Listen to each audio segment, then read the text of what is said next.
Hello friends, welcome back to my channel VV knowledge of law. और जो लोग पहली बार मेरी वीडियोस को देख रहे हैं, प्लीज़ वीडियो अगर आपको पसंद आए तो उसको लाइक ज़रूर कीजिएगा और कमेंट करके मुझे ज़रूर बताइएगा। आज मैं आपके लिए एक नया टॉपिक लेके आई हूँ, जैसा कि आप स्क्रीन पे देख पा रहे हैं। Exploring the essentials of Islamic marriage, the concept of निकाह। निकाह क्या होता है, क्या इसके एसेंशियल्स होते हैं, आज की वीडियो में हम इसी के बारे में बात करेंगे। चलिए शुरू करते हैं। हम दो फेमस डेफिनेशंस जो हैं वो निकाह की डिस्कस करेंगे। निकाह की कोई कंप्लीट डेफिनेशन नहीं हो सकती। निकाह जो है वो एक सैक्रामेंटल कॉन्सेप्ट है मोहम्मडन्स में, और जस्टिस महमूद ने इसकी बहुत ही अच्छी डेफिनेशन देने की कोशिश की है। जस्टिस महमूद कहते हैं, marriage among Mohammedans is not a sacrament but purely a civil contract. तो जो मोहम्मडन्स हैं उसमें निकाह एक सिविल कॉन्ट्रैक्ट की तरह है, जहाँ दो लोग कुछ टर्म्स एंड कंडीशंस पे अग्री करते हैं और उसमें कंसिडरेशन भी होता है, and then that contract is made. जैसे कि आप जो कंसिडरेशन है वो डावर होता है, या जिसे महर भी कहते हैं, जो कि ब्राइड ग्रूम जो है वो ब्राइड को देने का प्रॉमिस करता है कि इस निकाह की एवज में आपको इतना कंसिडरेशन, इतना महर जो है वो दिया जाएगा। दूसरी डेफिनेशन है अब्दुर रहीम की। वो उनका कहना है, he regards the institution of marriage as partaking both the nature of इबादत और डिवोशनल एक्ट और मुअमलत। अकॉर्डिंग टू अब्दुर रहीम, जो इंस्टीट्यूशन ऑफ मैरिज है वो इबादत का नेचर होल्ड करता है, यानी सैक्रामेंटल है, और डिवोशनल एक्ट है, और उसके साथ ही मुअमलत भी है। मुअमलत का मतलब है dealings among main, means like contractual nature. यानी अब्दुर रहीम के शब्दों में अगर कहा जाए तो निकाह जो है वो इबादत और डिवोशनल एक्ट होने के साथ साथ डीलिंग्स अमंग मेन भी है। तो ये जो है, ये दो डेफिनेशंस हैं निकाह की। और एक और डेफिनेशन मैं आपको बताना चाहूँगी जो मैंने यहाँ मेंशन नहीं की है, जो कि हिदाया से ली गई है, जिसमें कि ये कहा गया है कि मैरिज वो लीगल प्रोसेस है जिससे कि हम कुछ प्रोसेसेस को और procreation of and legitimisation of children between a man and women is perfectly lawful and valid. Basically procreation of children के लिए, लेजिटिमेसी के लिए, और उस प्रोसेस को लीगल बनाने के लिए एक मैन और वुमेन के बीच जो परफेक्टली लॉफुल हो, उस प्रोसेस को मैरिज कहा जाता है अकॉर्डिंग टू हिदाया।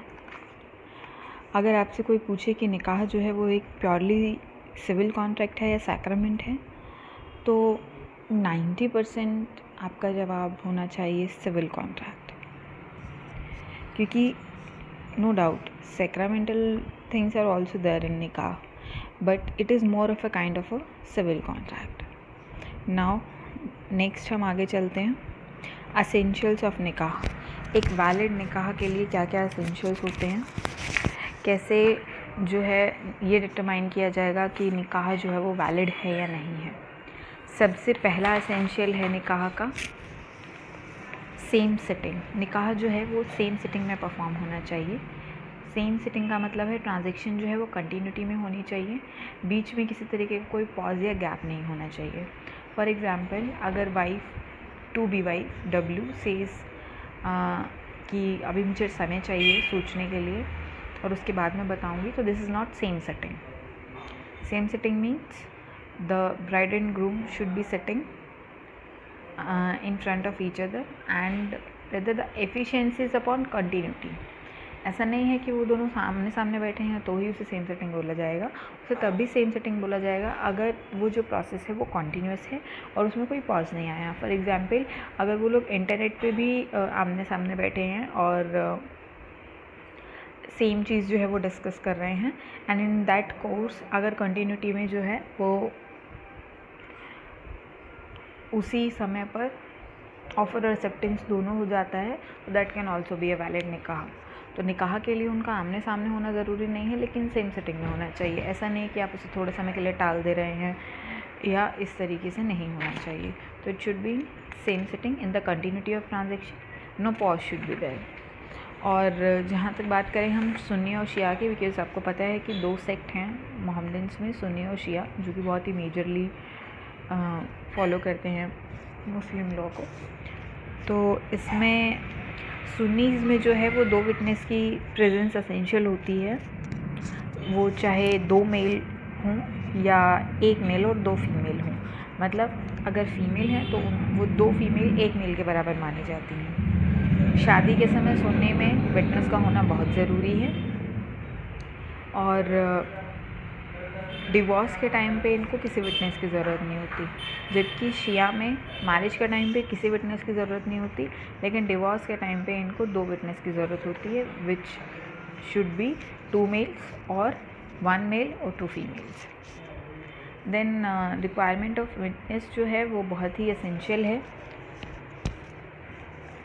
निकाह के केस में सुन्नीस के लिए। अगर सुन्नी में बिना विटनेस अगर निकाह हो रहा है तो वो निकाह इरेगुलर कहलाता है। शियाज़ में निकाह के समय किसी तरीके की ऐसी कोई रिक्वायरमेंट नहीं है। सेकंड है unequivocal and clear terms.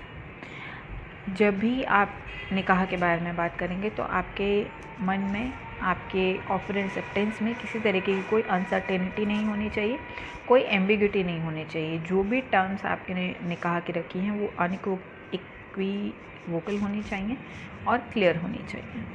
Next है साउंड माइंड, जिसे हम राशिद भी कहते हैं उर्दू में। इसका मतलब ये है कि जिस समय निकाह हो रहा हो उस समय दोनों पार्टीज़ का साउंड माइंड होना ज़रूरी है, राशिद होना ज़रूरी है, उन्हें मजनूम यानी कि अनसाउंड नहीं होना चाहिए। अगर उनमें से कोई एक पार्टी भी अनसाउंड माइंड है उस समय, unsound mind means they are not capable of understanding the situation और react in a particular manner in अ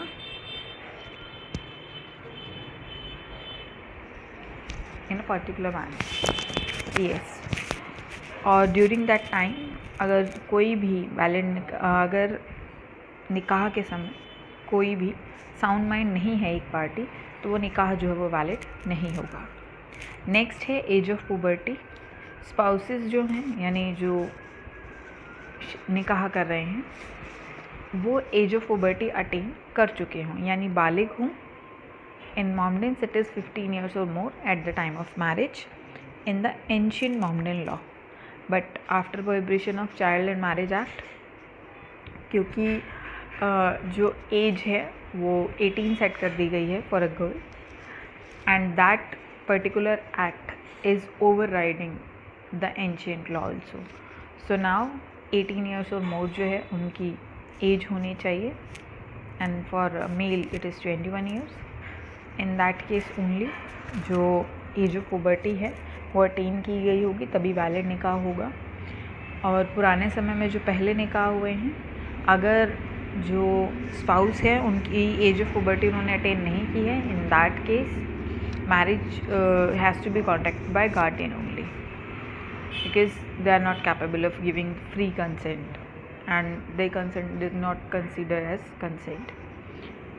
और हमारा लास्ट जो एसेंशियल है निकाह का, that is free consent.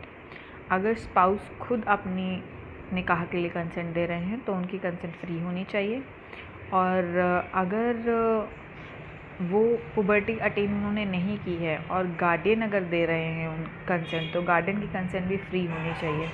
Guardian की कंसेंट कब फ्री नहीं होगी?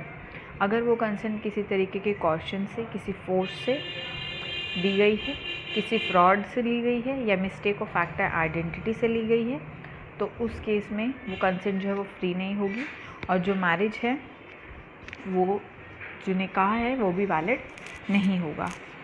अगर कॉशन से कंसेंट ली गई है तो हनाफी सेक्ट में मैरिज वैलिड रहेगी, और बाकी सेक्ट में जैसे सुन्नी और शिया में ये मैरिज वॉइड होती है। फ्रॉड से अगर कंसेंट ली गई है तो वो जो निकाह है वो वॉइडेबल होगा, और मिस्टेक ऑफ फैक्ट या आइडेंटिटी से अगर कोई कंसेंट ली गई है निकाह के लिए तो वो मैरिज जो है वो वॉइड ab initio होगी, वॉइड इन ऑल होगी। तो ये हमारे एसेंशियल्स थे निकाह के। Thank you for watching this video. Please do like, share, subscribe and comment. आप कमेंट करके मुझे ज़रूर बताइएगा कि आपको ये वीडियो कैसी लगी और आपको निकाह का कंसेप्ट समझ में आया या नहीं आया। And I also want to know something from you. आप कमेंट में यही बता सकते हैं कि इज़ निकाह अ सैक्रामेंट और a contract according to you. Thank you so much for watching the video.